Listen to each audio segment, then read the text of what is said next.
ഇന്ന് 2025 last day ആണ്. പക്ഷേ എനിക്കിത്തിരി ലോയാണ് ഫീൽ ചെയ്യുന്നത്. കാരണം ഉണ്ടല്ലോ, ഞാൻ ഓണം, ക്രിസ്മസ്, ന്യൂ ഇയർ ഈ മൂന്നും വീട്ടുകാരോടെ മാത്രമേ സെലിബ്രേറ്റ് ചെയ്തിട്ടുള്ളൂ എൻ്റെ ലൈഫിൽ ഇന്ന് വരെ. അപ്പോൾ ന്യൂ ഇയർ ഞാൻ ആദ്യമായിട്ട് മാറി നിൽക്കുന്നുണ്ടൊരു ലോ ഫീലിംഗ്. പുതിയ സ്പെക്സ് വാങ്ങി, മറ്റേത് ചവിട്ടി പൊട്ടിച്ചു. എൻ്റെ കാല് ഞാൻ ചവിട്ടി പൊട്ടിച്ചു. ഞാനത് വ്ളോഗ് ഇടും മിക്കവാറും. ഞാൻ വെറുതെ സംസാരിക്കേണ്ട അടുക്കുന്നു, ഒറ്റയ്ക്ക് സംസാരിച്ച് ഒറ്റയ്ക്കിരിക്കാൻ വേണ്ടി ടെറസിൻ്റെ വണ്ടി വന്നു. അപ്പോൾ പിന്നെ ഞാൻ കുറച്ച് നേരം ഒറ്റയ്ക്കിരിക്കട്ടെ. ഒറ്റയ്ക്കിരുന്ന് നോക്കിയ ശേഷം ഫോണൊക്കെ നോക്കിയിട്ട് നേരെ ഫുഡ് കഴിക്കാൻ വേണ്ടി പോകുന്നുണ്ട്. മെസ്സിലോട്ട് സമയത്തിന് എത്തണമല്ലോ. ഭാഗ്യത്തിന് എൻ്റെ ബ്രേക്ക്ഫാസ്റ്റ് എനിക്ക് ഇഷ്ടമുള്ളതായി, നല്ലതായി. എല്ലാവരും എനിക്ക് പെട്ടുപോയി. ഇന്നത്തെ ദിവസം ബ്രേക്ക്ഫാസ്റ്റും കൂടെ കൊളായെങ്കിൽ എൻ്റെ ദിവസം തീർന്നു പോയി തന്നെ. പിന്നെ നേരെ വന്നിട്ട് സ്കിൻ കെയർ ചെയ്യുന്നുണ്ട്. അതിൽ പ്ലം യൂസ് വെച്ചിട്ട് നല്ലതാണ് കേട്ടോ. നേരെ കോളേജിലോട്ട് പോകുന്നുണ്ട്. പ്രാക്ടിക്കൽ വർക്ക് കഴിഞ്ഞ ശേഷം ഉച്ചയായപ്പോഴത്തേക്ക് ഞാൻ കൊണ്ടുപോയി കേക്ക് ഉണ്ടായിരുന്നു. ആ കേക്ക് കട്ട് ചെയ്യുന്നുണ്ട്. അതിനെപ്പറ്റി നമുക്ക് കാണാം വിശദമായി. അല്ല, നമ്മളൊരാൾ കൺസേൺ ചെയ്യുക, ക്ലാസ്സിൽ ജസ്റ്റ് ഒരാൾ ഒന്നോ രണ്ടാൾ വെജ് ഉണ്ടായിട്ട് പോലും നമ്മൾക്ക് വേണ്ടി ഒരാൾ വെജ് സെപ്പറേറ്റ് ആയി വാങ്ങുക, ഇതൊക്കെ ഈ ചെറിയ ചെറിയ കാര്യങ്ങളൊക്കെ നമുക്ക് ഭയങ്കരമായിട്ടുള്ള ഹാപ്പിനെസ് തരുന്ന ഒന്നാണ്. അതുകൊണ്ട് ലിഡിയ ചേച്ചിക്ക് വളരെ ഹൃദയം നിറഞ്ഞ നന്ദി. സാധാരണ ഞങ്ങൾ വെജിറ്റേറിയൻസിനെ അവോയ്ഡ് ചെയ്യാറാണ് പതിവ്.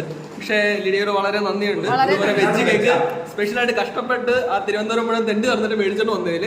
ക്ലാസ്സിൽ എപ്പോഴും കേക്ക് മുറിക്കുമ്പോഴത്തേക്കും വെജിറ്റേറിയൻകാർ കേക്ക് കഴിക്കാണ്ട് മാറി നിൽക്കും. സോ എനിക്കൊരു വെജിറ്റേറിയൻ കേക്ക് ഒപ്പിക്കണമെന്ന് ആദ്യം മുതലേ ആഗ്രഹം ഉണ്ടായിരുന്നു, കേക്ക് കൊണ്ടുവരാൻ പ്ലാൻ ഇട്ടപ്പോൾ തന്നെ. പക്ഷേ എല്ലായിടത്തും മുട്ടയിട്ട പ്ലം കേക്ക് മാത്രമേ കിട്ടുന്നുള്ളൂ. സോ കസ്റ്റമൈസ് ചെയ്യാന്ന് വെച്ചാൽ അത് ഈസി ഒന്നും ആയിരുന്നില്ല. പക്ഷേ കടകട ബസ് സ്റ്റാൻഡിലെ കാർത്തിക ബേക്കറിയുടെ ഓണർ നിഖിൽ എൻ്റെ ഫ്രണ്ട് ആണല്ലോ, സ്കൂൾ ഫ്രണ്ട്. സോ ഞാൻ അവനോട് വിളിച്ച് കാര്യങ്ങളൊക്കെ പറഞ്ഞു. സോ അവൻ എനിക്ക് കേക്ക് ഒപ്പിച്ച് തന്നു.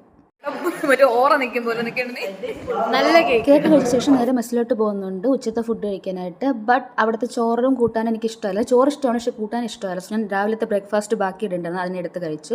നേരെ ക്ലാസ്സിലോട്ട് പോകുന്നു. അതിന് മുമ്പേ തന്നെ അമൃതയ്ക്ക് ഒരു പ്രശ്നം ഉണ്ടായിരുന്നു. അവർക്ക് കുറച്ച് പച്ചക്കറികൾ ഒപ്പിച്ചേ പറ്റൂ. കാരണം ടേബിളിൻ്റെ അടിയിൽ നിന്ന് 12 എണ്ണം കഴിച്ചിട്ട് അവർക്ക് മാനിഫെസ്റ്റ് ചെയ്യാനുണ്ട്. അത് എല്ലാവരെയും പഠിപ്പിക്കുകയാണ്.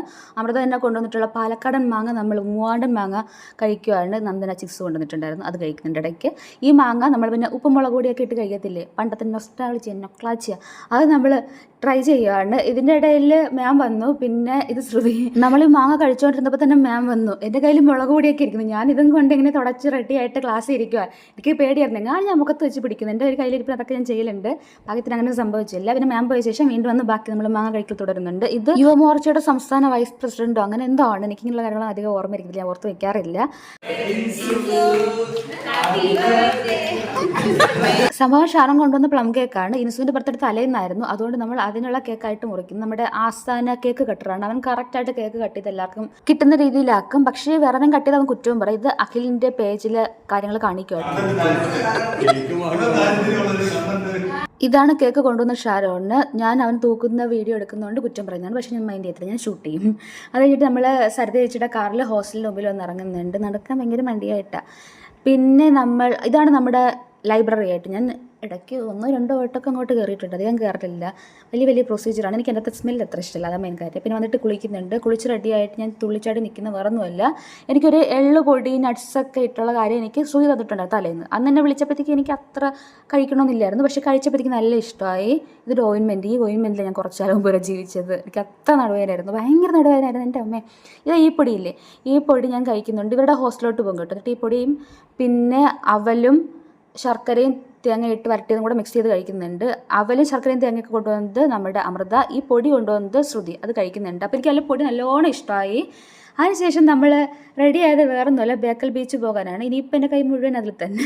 എപ്പോഴും ഫ്രിഞ്ചസ് ശരിയാക്കല പരിപാടി. ഡിന്നറിന് ബിരിയാണി ആയിരുന്നു. അതൊക്കെ കഴിച്ചിട്ട് നേരെ നമ്മൾ എങ്ങോട്ട് പോകുന്നുണ്ട്, പോകാൻ വേണ്ടിയുള്ള പ്രിപ്പറേഷനിലാണ്. എല്ലാവരും വന്ന് കഴിക്കുന്നുണ്ട്. പെട്ടെന്ന് കഴിച്ചാൽ പെട്ടെന്ന് ബേക്കൽ ബീച്ച് പോകാമല്ലോ. അപ്പോൾ ഞാൻ വീട്ടിലോട്ട് വിളിച്ചു പറഞ്ഞപ്പോഴത്തേക്കും ഡാഡി പറയുന്നുണ്ട് 2-3 പേരായിട്ടൊക്കെ ബേക്കൽ ബീച്ച് പോകുന്നത് സേഫ് ഒന്നും ആയിരിക്കില്ലെന്ന്. അതിൽ ഡാഡി ഉദ്ദേശിച്ചത് എന്നെ നെഗ്ലക്ട് ചെയ്തിട്ട് ബാക്കിയുള്ള 2 പേരും ഒരാളുമാണ്. കാരണം എനിക്ക് ഇരട്ടത്ത് വലിയ ബോധമൊന്നുമില്ല എന്ന് ഡാഡിക്ക് നല്ലോണം അറിയാം. എന്നാലും ഒരു കാര്യത്തിൽ നോയൊന്നും പറയാൻ നിൽക്കത്തില്ല. പിന്നെ അവരുടെ പെർസ്പെക്റ്റീവിലെ പോസിറ്റീവ് നെഗറ്റീവും പറഞ്ഞുതരും. ബാക്കിയൊക്കെ എൻ്റെ ഇഷ്ടം, ഞാൻ സേഫായിട്ട് ഇനി എത്തിയാൽ മതി, വേറെ പ്രശ്നമൊന്നുമില്ല. ബട്ട് ഇവരൊക്കെ ഉണ്ടെന്ന് പറഞ്ഞപ്പോഴത്തേക്കും അടിക്കൽ വിളിക്കാം. പിന്നെ ഗേൾസ് തന്നെ 4 പേരുണ്ട്, സാരമില്ല എന്ന് പറഞ്ഞു. അങ്ങനെ നമ്മൾ ബൈക്കിലാണ് പോയത്. അവിടെ ചെന്നപ്പോഴത്തേക്കും നല്ല തിരക്കായിരുന്നു. പക്ഷെ ഞാൻ പേടിച്ച പോലത്തെ ഒരു തിരക്കല്ല, ഞാൻ അൺകംഫർട്ടബിൾ ആയി. കാരണം നമ്മൾ എല്ലാ രീതിയിലും എൻജോയ് ചെയ്തു, ഒറ്റയ്ക്ക് ഇരിക്കുന്ന കൂട്ടത്തിലുള്ളത് എല്ലാം. സോ എനിക്ക് നല്ല ഇഷ്ടമായി. ടിക്കറ്റ് ഉണ്ടായിരുന്നു, 50 രൂപ എന്തോ ആയിരുന്നു. ആ ടിക്കറ്റൊക്കെ എടുത്തിട്ട് നമ്മൾ നേരെ പോകുന്നുണ്ട്. അവിടെ ചുറ്റിക്കറങ്ങിയപ്പോഴത്തേക്കും എനിക്ക് ഈ റൈഡൊക്കെ കണ്ടപ്പോൾ എനിക്ക് കയറണം. എനിക്ക് നല്ല പേടിയാണ്, ഹൈറ്റ് നല്ലോണം പേടിയുള്ള ആളെ മുമ്പേ പറഞ്ഞിട്ടുണ്ട്. 50 ഫാക്ടേഴ്സ് പറഞ്ഞു, ആ വീഡിയോ പ്രൈവറ്റ് ആക്കി പറഞ്ഞപ്പോൾ ഞാൻ പറഞ്ഞിട്ടുണ്ട് എനിക്ക് ഹൈറ്റ് നല്ല പേടിയാണ്. പേടിയാണ്. പക്ഷേ എനിക്ക് റൈഡിലൊക്കെ കയറണം. അങ്ങനെ ഞാൻ നിൽക്കുകയാണ്. പക്ഷേ ഓരോ റൈഡിന് 100 രൂപ അങ്ങനെ എന്തോ വെച്ചിട്ട് പോകണം. ഷൂ ഇട്ട് മണലിൽ കൂടെ നടക്കുന്ന നമ്മുടെ അവസ്ഥ ഒന്ന് ആലോചിക്കുക. മണലിൽ കയറി ഷൂ മുഴുവൻ കൊളായി, കാലിന് നല്ല പ്രശ്നമായിട്ടുണ്ട്. അത് കഴിഞ്ഞിട്ട് നമ്മൾ അഖിൽ ബിസിനസ്സിലോട്ട് ഇറങ്ങാൻ തീരുമാനിച്ചിട്ടുണ്ട്. നമ്മൾ ബീച്ചൊക്കെ കണ്ടിട്ട് അവിടെ നിന്നിട്ട് പിന്നെ ഇതിൻ്റെ നമ്മുടെ സീനിയർ വന്നു, ശ്രീരൂപിൻ്റെ അടുത്തൊക്കെ കാര്യം പറഞ്ഞിട്ട് ഉറുമി എന്ന് പറയുന്ന ബാൻഡിൻ്റെ ഗാനമേള ഉണ്ടായിരുന്നു, അങ്ങോട്ടത്തേക്ക് പോകുന്നുണ്ട്. അപ്പോൾ എനിക്ക് ഗാനമേള കേൾക്കാൻ ഇഷ്ടമാണ്, തുള്ളാൻ ഇഷ്ടമല്ല. പക്ഷേ ഇവർക്ക് തുള്ളാനായിരുന്നു. ശ്രുതിക്കൊക്കെ നല്ലവണ്ണം കളിക്കാൻ ആദ്യമേ ഇഷ്ടമായിരുന്നു. പക്ഷേ എനിക്കിങ്ങനെ ഒരു ആൾക്കൂട്ടത്തിൽ, അറിയാത്ത ആൾക്കൂട്ടത്തിൽ പോയിട്ട് അവരെന്നെ ശ്രദ്ധിക്കുന്ന തീരെ ഇഷ്ടമില്ല. എനിക്ക് എൻ്റെ ഇഷ്ടമുള്ളവരെ, എൻ്റെ ആൾക്കാരെ അറ്റൻഷൻ മാത്രമേ ഇഷ്ടമുള്ളൂ. അന്യരുടെ അറ്റൻഷൻ എനിക്ക് തീരെ ഇഷ്ടമല്ല. സോ ഞാൻ അവിടെ ഒരു മൂലയ്ക്ക് ഒതുങ്ങി നിൽപ്പുണ്ടായിരുന്നു. പിന്നെ ഇവരുടെ ഇഷ്ടത്തിന് അവിടെ നിന്ന് കളിച്ചിട്ട് നമ്മൾ നേരെ റൈഡിൽ കയറാൻ പോകുന്നുണ്ട്. കാരണം എൻ്റെ തലയിൽ പോയ മുതലേ റൈഡിൽ കയറണമെന്നുണ്ട്, നല്ല പേടിയുണ്ട്. പക്ഷേ എനിക്ക് കയറണം. അപ്പോൾ ഇതിൽ ഞാൻ വീഗലാൻഡ് വെച്ച്, മീൻസ് ഇപ്പോഴത്തെ വണ്ടർലയിൽ പോയിട്ടുണ്ട്. ഒരു 18 വയസ്സൊക്കെ ഉള്ളപ്പോഴത്തേക്ക് അന്ന് ഞാൻ മിഡിലിരുന്നു, കണ്ണടച്ചിരുന്നു പേടിച്ചിട്ട്. നയന ഉള്ളതുകൊണ്ട് അവളെ ധൈര്യത്തിൽ ഞാൻ കയറിയത്, എൻ്റെ ധൈര്യത്തിൽ ഞാൻ ഇതിലൊന്നും കയറത്തില്ല. എന്നിട്ട് ശ്രീരൂപ എന്ന മോട്ടിവേഷനിൽ കയറാമെന്ന് വെച്ചു. പക്ഷേ ഈ രണ്ടെണ്ണത്തിന് നല്ല പേടിയുണ്ട്, ഈ നിൽക്കുന്ന 2 പേർക്കും, എനിക്കും അമൃതയ്ക്കും. പക്ഷേ അമൃത കുറച്ചുകൂടെ വോക്കലാണ്, എന്നെക്കാളും കുറച്ചുകൂടെ അവൾക്ക് നല്ലവണ്ണം പേടിയുണ്ട് സത്യം പറഞ്ഞാൽ. അപ്പോൾ അതുകൊണ്ട് അവളിങ്ങനെ പറയുവാണ് നമുക്ക് മിഡിലിരിക്കാമെന്ന്. എന്നിട്ട് ഞാൻ ഡെമോ കാണാൻ വേണ്ടി പോയി നിൽക്കുന്നത്, മീൻസ് മുമ്പ് കയറിയവരുടെ കാണാൻ വേണ്ടി പോയി നിൽക്കുക. അപ്പോൾ എനിക്ക് കണ്ടിട്ട് പേടിയാവുന്നുണ്ട്, പക്ഷെ എനിക്ക് കയറണം. എനിക്കറിയത്തില്ല, എനിക്ക് പേടി എന്തെങ്കിലും സേഫ്റ്റി ഉണ്ടോ എന്ന് തോന്നുന്ന കാര്യങ്ങളൊക്കെ ചെയ്യാൻ ഇഷ്ടമാണ്. അപ്പോൾ 2 പേർക്കും നല്ല ധൈര്യം ഉണ്ടല്ലോ. എനിക്ക് എൻ്റെ തൊട്ടടുത്ത് തന്നെയായിട്ട് നല്ല ധൈര്യം, എനിക്ക് വിശ്വാസമുള്ള ഒരാളുണ്ടെങ്കിൽ എനിക്ക് പോകാൻ പറ്റും. സോ ഞാൻ ഇവരൊക്കെ ഉള്ള ധൈര്യത്തിൽ പോകാമെന്ന് വെച്ചിട്ട് ഇരിക്കുവാണ്. അപ്പോൾ അമൃത ഇന്ന സീറ്റ് ഇരിക്കണമെന്ന് താഴേന്നേ പറയുവാണ്. ആ സീറ്റിൽ ഇരിക്കുള്ളൂ, മുകളിലോട്ട് പോകില്ല. പക്ഷേ ശ്രീരൂപിന് ഏറ്റവും മുകളിലോട്ട് പോകണം. സോ അവൾ ശ്രീരൂപമായിട്ട് ഭയങ്കര അടികൂടലാണ് സീറ്റുമായിട്ട് വന്നത്.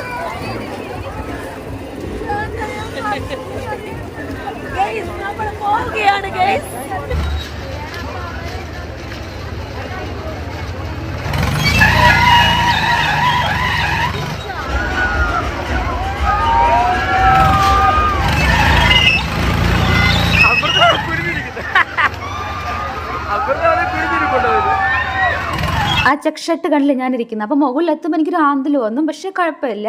പിന്നെ അമൃതയുടെ ഡ്രാമ ആയിരുന്നു അതിൻ്റെ അകത്ത് ഫുൾ. അമൃത നല്ലോണം പേടിയായിട്ട് അവളെ ഫേസൊക്കെ ചുമന്ന് ഞാൻ വിചാരിച്ചു അവൾക്ക് എന്തെങ്കിലും പറ്റുന്നു, അത്ര പേടിച്ചുപോയി. ഈ മുകളിലെത്തിയിട്ടൊന്നും ഹോൾഡ് ചെയ്യത്തില്ല. ആ സമയത്ത് എനിക്ക് പേടി വരും, ഒരു ആന്തൽ വരും. അപ്പം ഞാനിങ്ങനെ കണ്ണടച്ചിട്ട് താഴോട്ട് വരുമ്പോഴത്തേക്കും കണ്ണുറക്കും.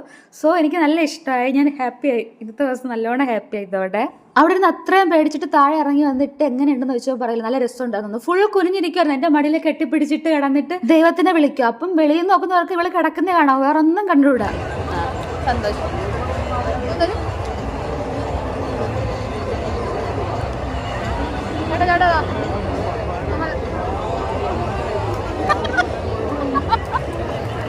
ഇനി കാണിച്ചിട്ടില്ലേ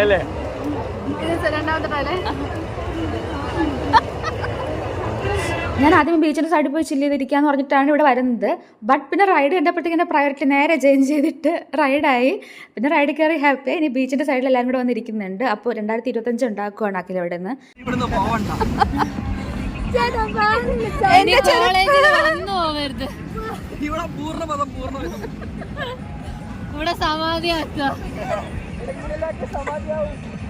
ദെൻ ഒന്നിച്ചിരുന്ന് കാര്യം പറയുകയാണ്. ഈ കാര്യം പറച്ചിൽ എല്ലാം അവസാനിക്കുന്ന ലവിലും മാരേജിലും ആയിരിക്കും. സോ അതിനെപ്പറ്റി പറയുകയാണ്. എനിക്ക് ഓരോരുത്തരൊക്കെ ഓരോ ദിവസം ഒപ്പിച്ചിട്ടുണ്ട്. ഇങ്ങനെ സിംഗിൾസിനൊക്കെ അവർക്ക് മിംഗിൾസ് ആക്കണം, അത്രേ ഉള്ളൂ. അപ്പോൾ അമൃതയ്ക്ക് ഒരാളെ പറഞ്ഞപ്പോഴത്തേക്ക് അമൃത കുറേ കണ്ടീഷൻസ്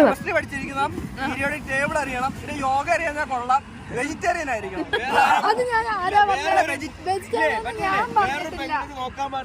എവിടെ അതെനിക്കിഷ്ടമല്ല, അതെനിക്കിഷ്ടമല്ല. ഇതൊന്നും വരില്ലല്ലോ അല്ലേ? വ്ളോഗിലിടണമെന്നാ? എവിടെ എവിടെ? അത് നമ്മുടെ 2025 തീരുകയാണ്, 2026 നടക്കണം. അപ്പൊ അമൃതയുടെ ന്യൂ ഇയർ റെസൊല്യൂഷനെ കുറിച്ച് നമുക്കൊന്നറിയാം. അതായത് ന്യൂ ഇയറിന് നമ്മൾ സാധാരണ റെസൊല്യൂഷൻസിന് എങ്ങനെ എടുക്കുക, എന്തെങ്കിലും ദുശീലങ്ങൾ ഉണ്ടെങ്കിൽ അത് മാറ്റണം. എനിക്ക് ദുശീലങ്ങൾ ഇല്ല, എനിക്ക് മാറ്റാനൊന്നും ഇല്ല. നല്ല നല്ല ശീലങ്ങൾ തുടങ്ങാമല്ലോ, നല്ല നല്ല ശീലങ്ങൾ തുടങ്ങാം. അതും ഒരു റെസൊല്യൂഷൻ ആണല്ലോ. അപ്പൊ അതിനെ എങ്ങനെ കാണും? റെസൊല്യൂഷൻ എന്ന് പറഞ്ഞാൽ നമ്മൾ പുറത്ത് പറയാൻ ആഗ്രഹിക്കുന്നില്ല. ഈവിളായി വരും, എനിക്ക് നടക്കില്ല. അതാ അങ്ങനെയൊക്കെ ഉണ്ട്. ഈവിളായി ഉദ്ദേശിച്ചത് എന്റെ അയ്യാടാ.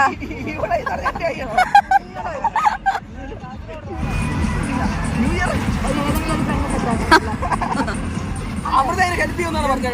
കണ്ട ഒരു ന്യൂ ഇയർ റെസൊല്യൂഷൻ വരെ വളഞ്ഞു തിരിഞ്ഞിട്ട് ലവിലോ മാരേജിലോ ഒക്കെ എത്തുന്നത്. ഇതാണ് ഇവിടുത്തെ അവസ്ഥ. പക്ഷെ ഞാൻ ഇവിടെ കംഫർട്ടബിൾ ആണ്. ഇവരാരും എൻ്റെ പേഴ്സണൽ സ്പേസിൻ്റെ ഉള്ളിൽ കിടന്നിട്ട് നീ കല്യാണം കഴിച്ചേ പറ്റുമെന്ന് പറയില്ല. ഞാൻ എൻ്റെ കാര്യങ്ങൾ പറഞ്ഞു. കാരണം ഞാൻ ഇവിടെ വരുമ്പോഴത്തേക്ക് എൻ്റെ വയസ്സും കേട്ട് അൺമാരീഡ് ആണെന്ന് കേൾക്കുമ്പോഴത്തേക്ക് ഒരു ക്യൂരിയോസിറ്റി ഉണ്ടാവും ഒബ്വിയസ്ലി. അപ്പോൾ ഞാൻ എൻ്റെ സ്റ്റോറി പറയും. വീട്ടുകാർ കല്യാണം നിർബന്ധിച്ചതും കല്യാണം നോക്കിയ കഥകളും അതെങ്ങനെയും മുടക്കിയതുമായ കഥകളും പിന്നെ അത് അവരെൻ്റെ കോട്ടയിൽ വിട്ടിട്ടുള്ളതൊക്കെ ഞാൻ പറയുന്നുണ്ട്.